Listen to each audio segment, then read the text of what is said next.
Take two, because it's Mercury retrograde. I was speaking for about 2-3 minutes and it wasn't recording. But everything happens for a reason, so I'm going to try this and it will deliver. I want to talk about famine and family. What do those two words have in common? The root fam, and I have no clue what that root means. But I know there is a relationship between those two words. And for any of you out there who are into concordances or into etymology, please let me know what fam means.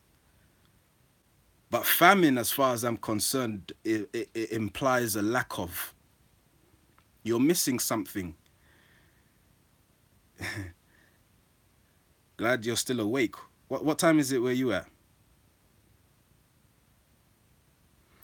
Famine implies a lack of, whether that's food, health, people. Famine is a lack of.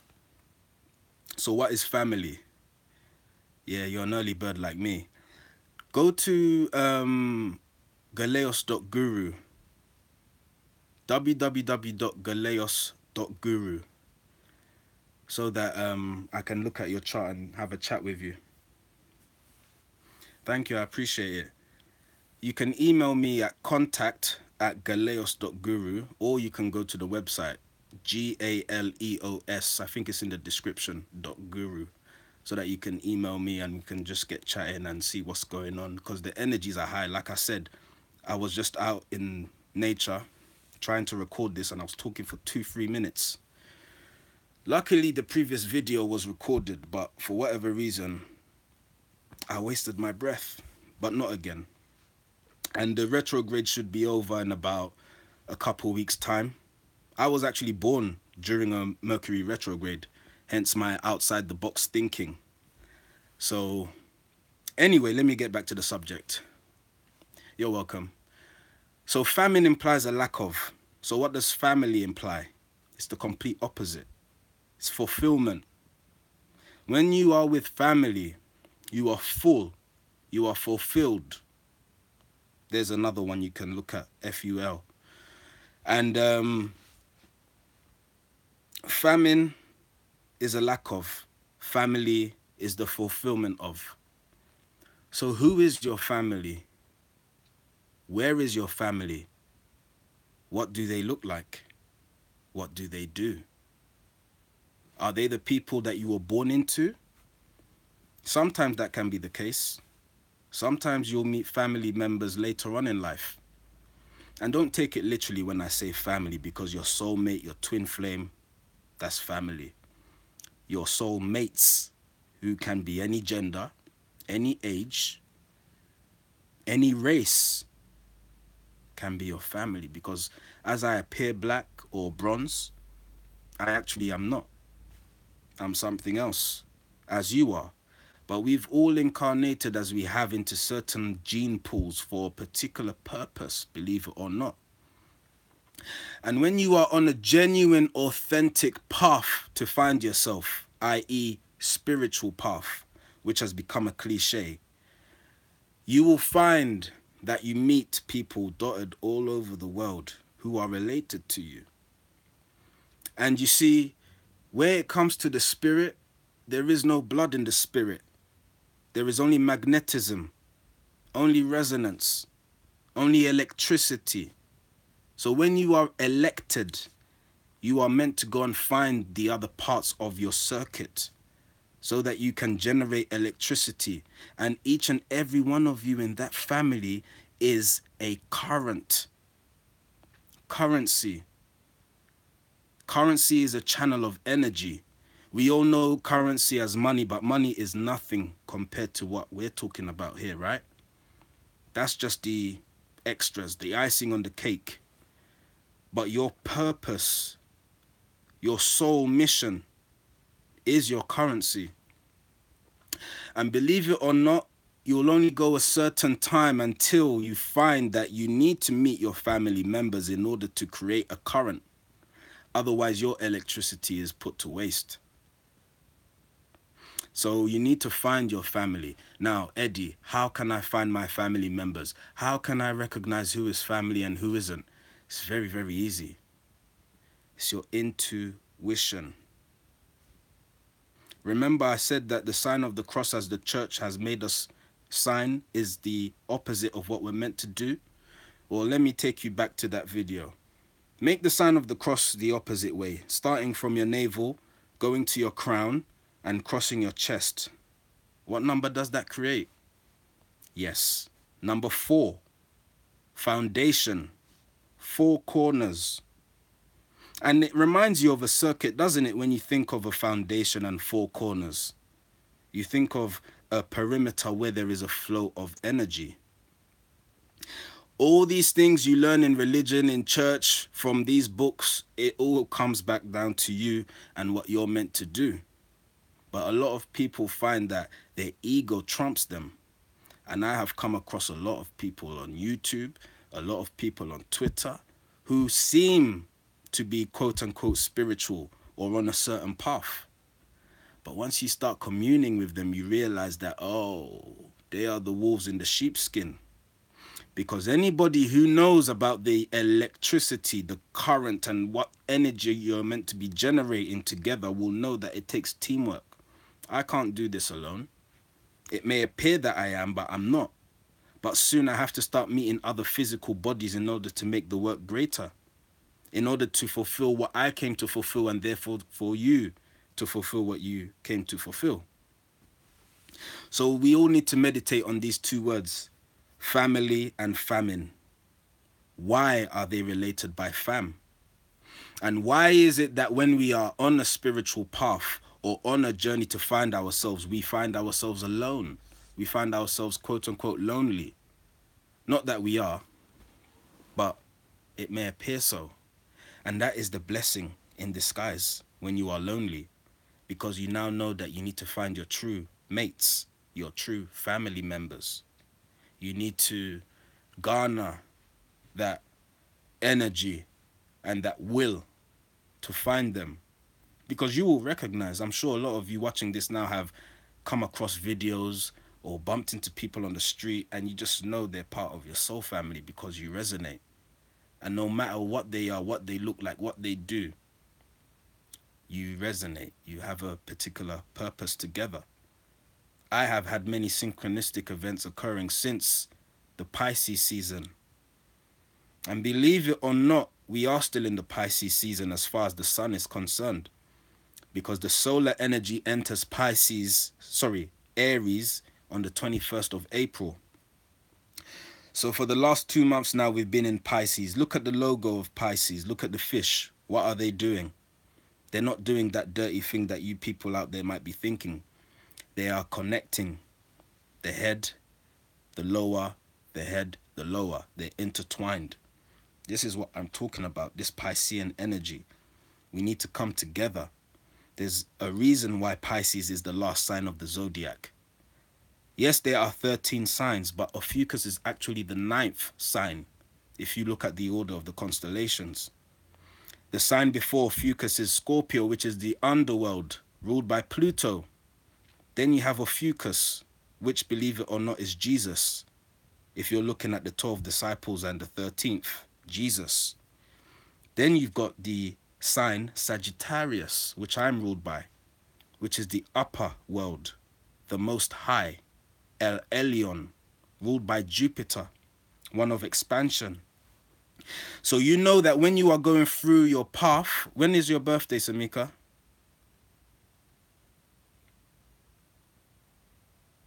That's why I want to look at your chart, because your sun sign may be one thing, but remember you have a whole load of other things going on because you are a unit of 13 signs. November 28. You're not a Sagittarius sun. November 28. I'll let you know. But contact me anyway so that we can deal with your chart. And numerology, obviously, because you got that and it's all synchronized, believe you me. And you may still have strong Sagittarius. Like my sun is in Leo, but I'm more Sagittarius than I am Leo. Leo for me is just my vehicle. It's what allows me to express myself, to do what I do here. But I'm actually a Sagittarian. I have my ascendant in Sagittarius. I have my Neptune, my Uranus, my Saturn in Sagittarius. Those 3 planets I mentioned in the 12th house, part of my first house is Sagittarius, part of my first house is Capricorn, and so forth. So I actually do the organic astrology. I don't deal with that astrology which portions things like a clock into equal counterparts. That's fake. But nonetheless, it will be interesting to find out what you are made up of, Samika, and everybody else out there who is interested, because I'm on a campaign at the moment. I've been touting, I've been bothering people. And it's not even bothering people in the sense that I'm hassling them, I'm harassing them. No, it's simply just putting out a word and causing cognitive dissonance. Some people are receptive, some people hate me for it, but I have to continue doing that because I'm not somebody who can keep a truth to myself. That's not my purpose. And anybody else out there who is part of my soul family has this same commission, that is to spread the good news. Good being true, because a half lie is as good, sorry, a half truth is as good as a lie.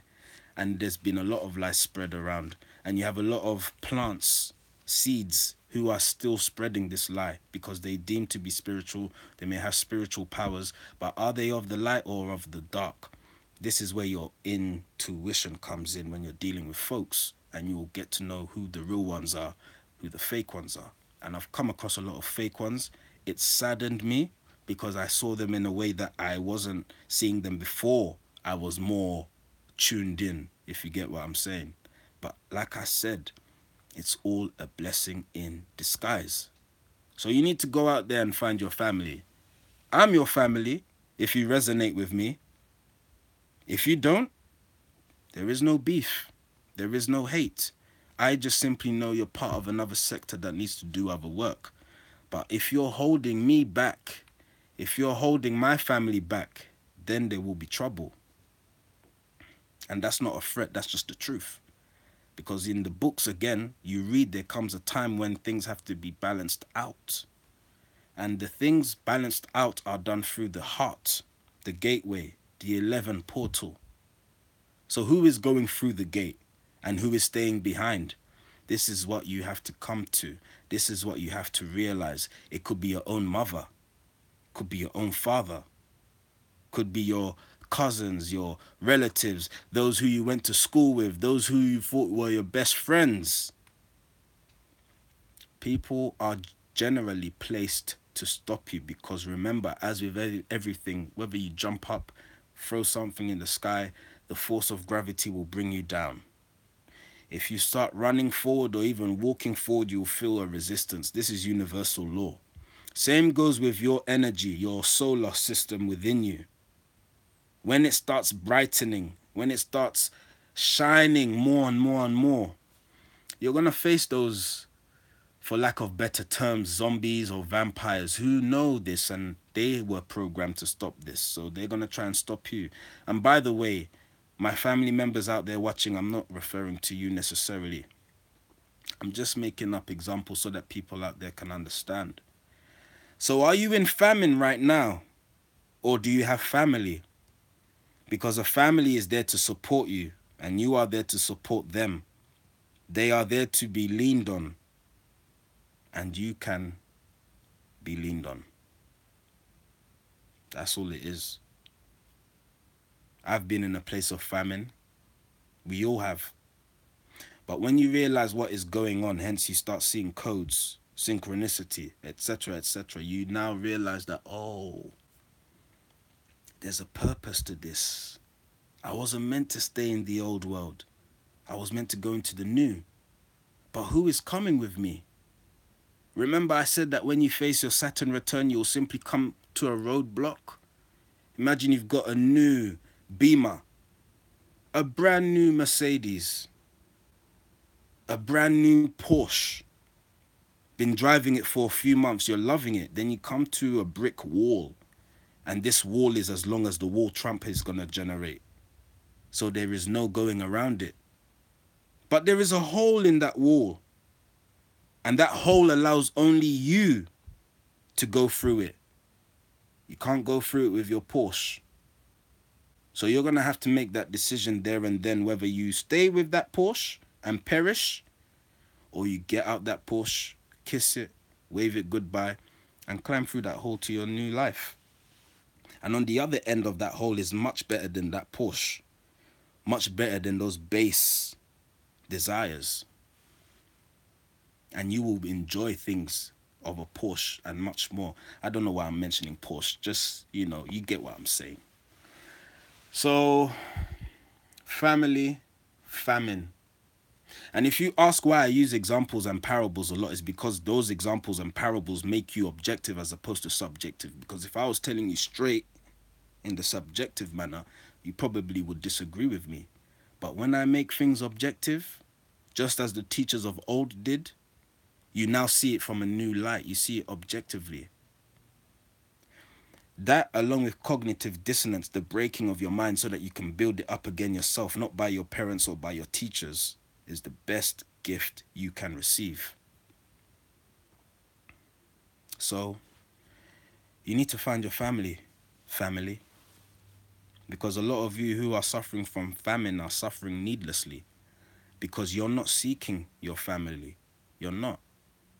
And those who are approached, they probably have wounds. They probably have their guard up, built up walls around them. So even those who are part of the family who come to just say, hi, I want to sup with you, I want to commune, you turn them away because you were hurt by the agents.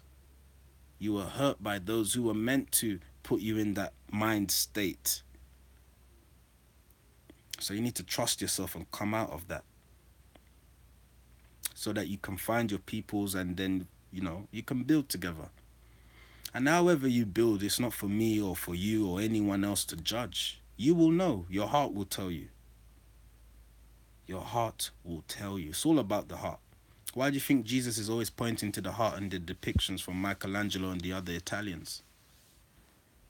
It's because they knew that the only way to the upper rooms through a fucus is through the heart. That's why a fucus is the 9th sign. The 9, which is the end, or the 666, is the place you come to, the crossroads before you go into godhood. That is why when Jesus wasn't with the 12 were doing 9 to 5s, living mundane lives. But when the 13th entered their life and they came as a unit, they were supermen, weren't they? Even to this day, they're read about, spoken about. So what is your legacy going to be? And will you be remembered when you leave this plane? Of course you will, if you get with your family. And if you disregard that famine you once experienced and know that it was there to build you up and to get you on your right path. That's all.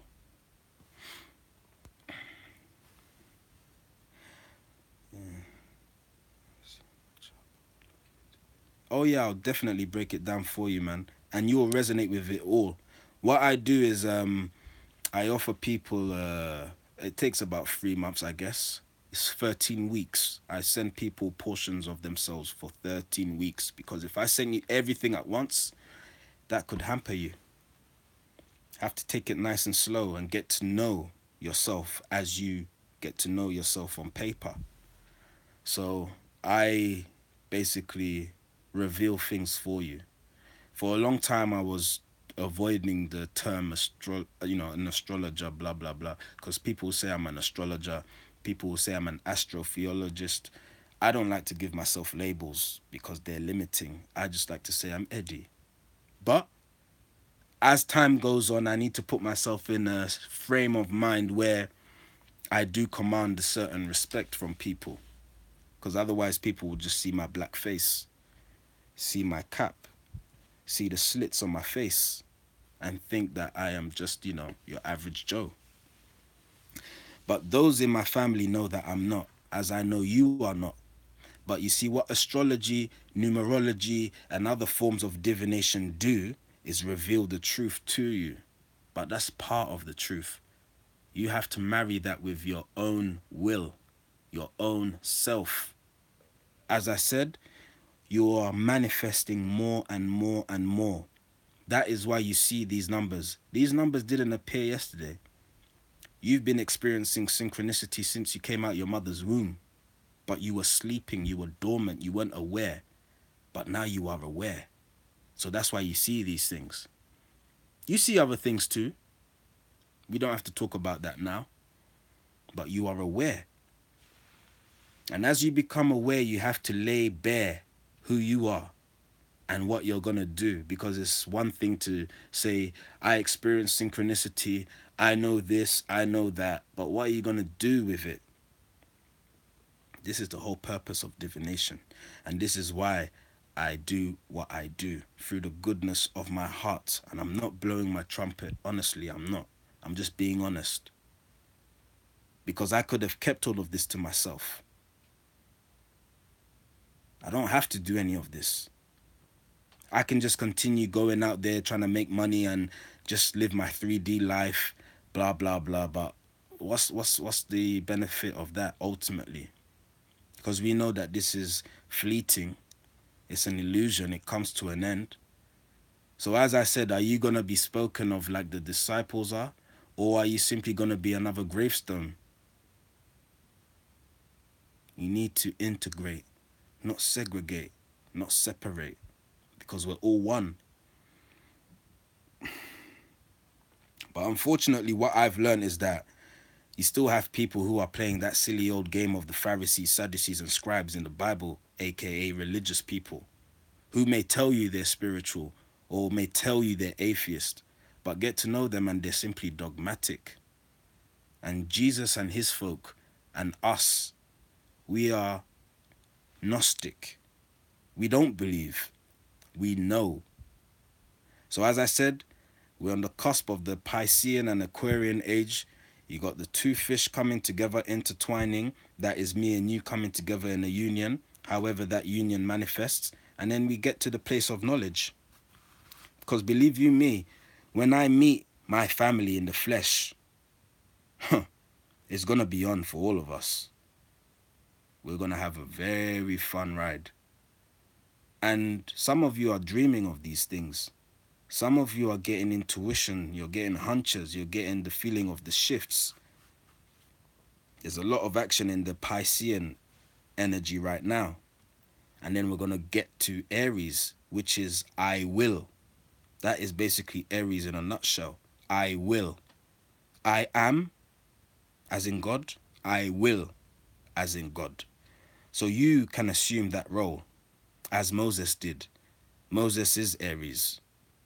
You can assume the role of Leo, the hero, Heru, Horus, who we know as Jesus. And I can take you through all the 13 signs and explain to you how that applies to your life.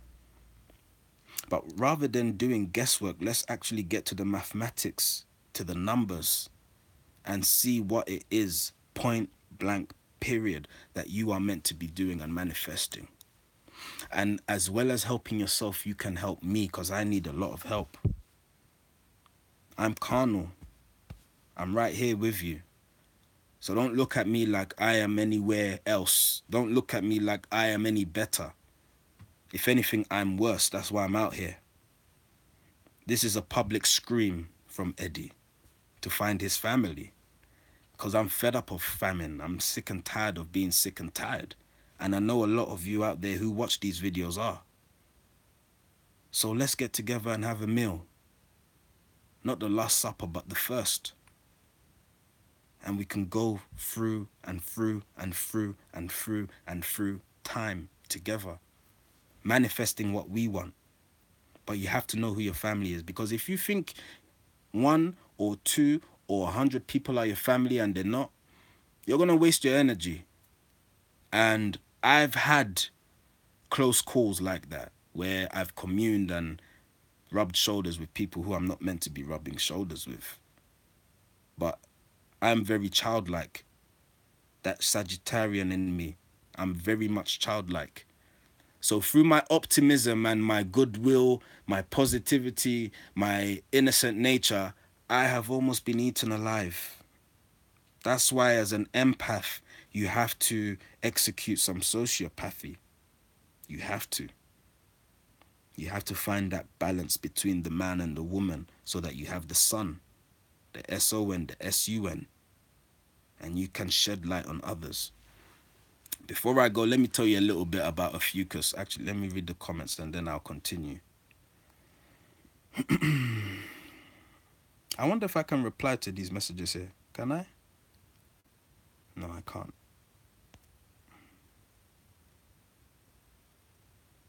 Oh yeah, you'll see the light and darkness in everything and everyone, and you'll see it in yourself too. And funny enough, when you start increasing in vibration and you start getting to the upper ethers, you're going to realize that a lot of your thoughts and a lot of your intuitions aren't born from within you. They're actually born from the universal pool. They're born from the abyss. Just picture the night and day. It's daytime right now. The sun is out. The sun looks great.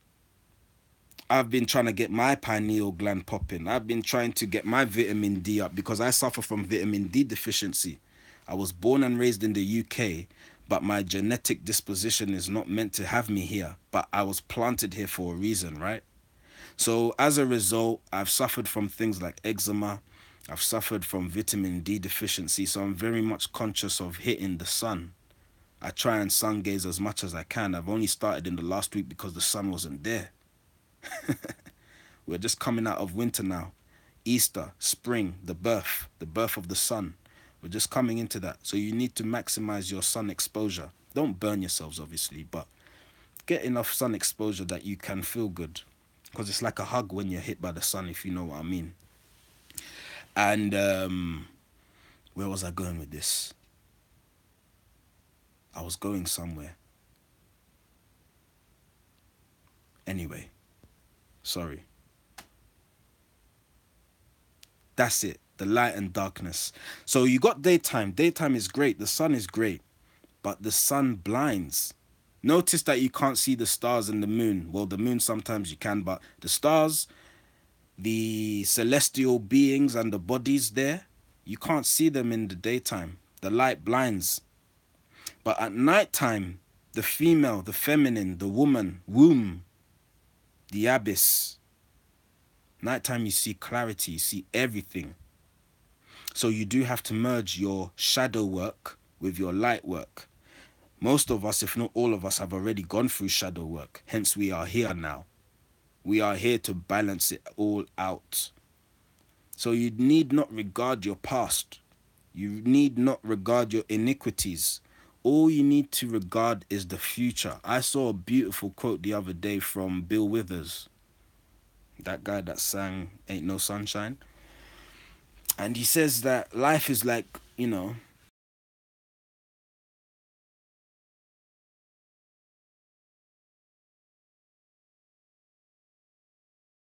of a window, you see the future. And not only the future, you see the present. So, sorry there, folks. Again, no, this wasn't Mercury retrograde. This was just my carelessness. I'm charging my phone now. Don't worry, it won't cut off. So, yeah. I have been to the US. I've been to Florida. I've been to, I went to Orlando first as a 10-year-old. And then I went to Orlando, I went to Disneyland, and I've been to Miami. So I've only been to Florida, but I'd love to go to other places there if I'm invited. Any of you guys out there inviting me, my family? Since we're family now, you might as well invite me. I'd be more than happy to come. Have a good old family reunion, eh? Anyway, Ophiuchus. I said Ophiuchus is Jesus. I've known this for a while, but I've not said it because people will just look at you all crazy. But think of, I made a video years ago, not years ago, but like maybe 2016, 2017. And the title of that video, if you want to refer back to it, is Who Are the 12 Without the One? Who are the 12 without the one? Because believe it, you are Simon. You are Thomas. You are even Judas. You don't know the true story about Jesus and Judas, by the way. Jesus, being an awakened soul, knew exactly what Judas was getting up to. He even said so, right? But you see, if you read the Aquarian Gospel of Jesus the Christ, you'll find out exactly what was going on with the two of them and what Judas's reasoning was. Read that book. So Ophiuchus is Jesus. Now, when you have the 12 signs which was instilled and established during Babylonia or Babylon, the time of deception, aka patriarchy, they decided to split up 12 constellations, each 30 degrees in length, to make up the 360, the wheel, or your will. Now, the problem with that is it's not organic. That is a rough sketch of your purpose and path. And as I said, a half-truth is as good as a lie. And we've all been lied to for too long now. It's come to an end. Don't worry, it has. But are you recognizing the truth? Going back to your family and your recognition of family. Are you going back to the truth, or are you staying in oblivion? Are you staying in your sleep? Are you still having a nap? Because you've been napping for centuries and, aeons. You've been napping for too long. So you need to wake up. And those of us who are waking up will resonate, will come together. No matter how no matter how much we resist it, the forces will be as such that we just give in and we just have to get on with it. So it is a bittersweet thing, this path of yours. But once you meet your family, you will be fulfilled. You won't have that famine. You won't have that lack of. You will be fulfilled. So anything you face, you can face it together and you'll be strong. And you'll be happy, believe you me. Because sometimes I wonder if I'll ever be happy the way I was when I was in my old 3D state. And come to realize that 3D happiness was not real happiness. It was almost like sex. That 1-2 seconds of euphoria and then it's all gone and you need to repeat it so that you get back to it. You can be in ecstasy 24/7 now. Did you know that? You can be in ecstasy 24/7 now. But it's up to you if you want to wake up. Some people, it wasn't meant for them to wake up. And I know all of you know that. But what about you? Have you woken up? And if so, have you got out of bed? Or are you still lying in bed? Ask yourself these questions. Be honest with yourself. Because anybody who is part of my family anyway, they are their best critics. Because they know they want to make themselves the best people they can be. So I will tell you, I am a faultful person. And because I am full of fault, just as David was, which is my father's name, because of that, I can right my wrongs. Have you had your encounter with Samuel? For those of you that don't know the story, David had a man killed because he fancied his wife. Going back to the 3D desires. He saw a lady bathing in the open and it was very alluring to him. So alluring that he actually plotted and strategized to get her husband killed. The husband was one of his soldiers. He was King David, responsible for your life. And he sent you out there to get killed so that he can take your woman. This, of course, was a very, very, very base patriarchal desire. But guess what? Because David had a sincere heart. Yes, you can have a sincere heart and sin. Sincere.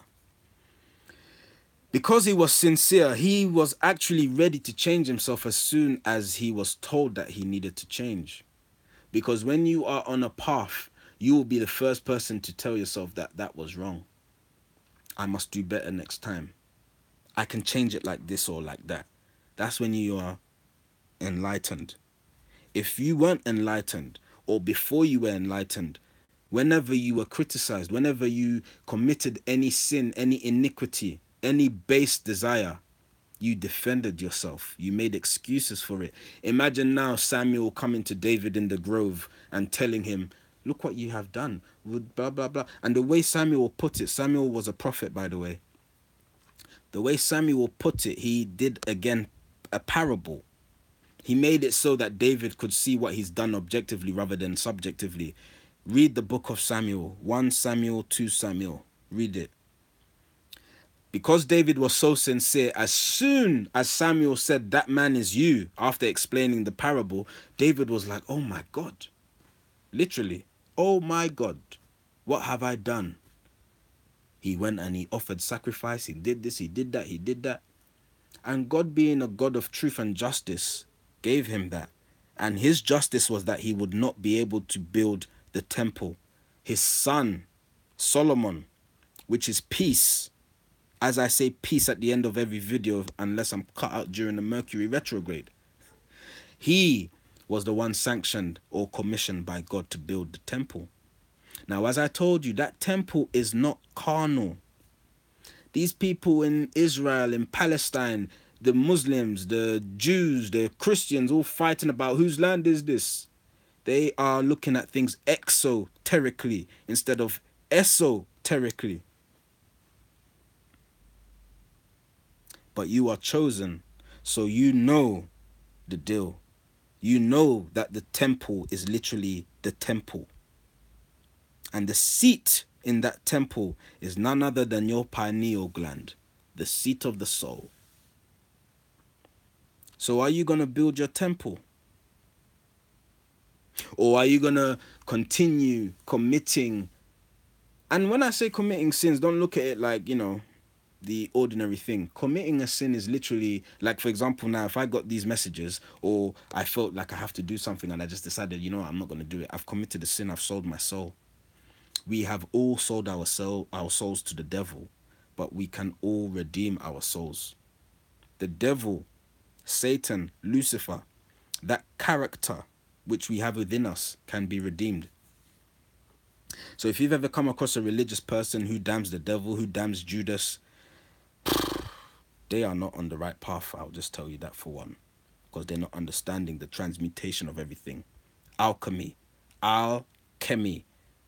Al as in God, where you hear the word Allah, and chemistry. The study, the mixing, the I can't think of the word. Surgery, the whole process, breaking down things, reverse engineering, like what they do with UFOs. Chemistry comes from chemet. So alchemy is the chemistry of God. So this is what we are all studying and doing, consciously or subconsciously. We are dealing with alchemy. We are dealing with the chemistry of our higher selves, that Sagittarius energy. El Elyon, the Most High. So we have been Scorpio. We've gone through Scorpio. But we've met Ophiuchus now. And Ophiuchus has shown us the way to get to our higher selves. And then the realms after that, leading to Pisces, which is the water sign, woman, water, the moon, intuition, psychic abilities. That 13th sign, 1 plus 3 equals 4, 4, foundation, 4 corners of the earth, electricity, circuit, so forth. I'm going to stop rambling now. But who were the 12 without the 1? Who are the 12 without the 1? Because they still exist within you. Those 12 signs you've been following all your life. Doing a 9 to 5. Working for other people, being a slave, not enjoying your life. You've now met the 13th. So the 13th has called you. Remember, people rejected the call of the 13th. He called. He would go to the shore. He would just say a word. He would go to a Samaritan woman. Give me a drink of water. If you knew who I was, you would be asking for a drink from me and you would never thirst again. Think about that. Peace.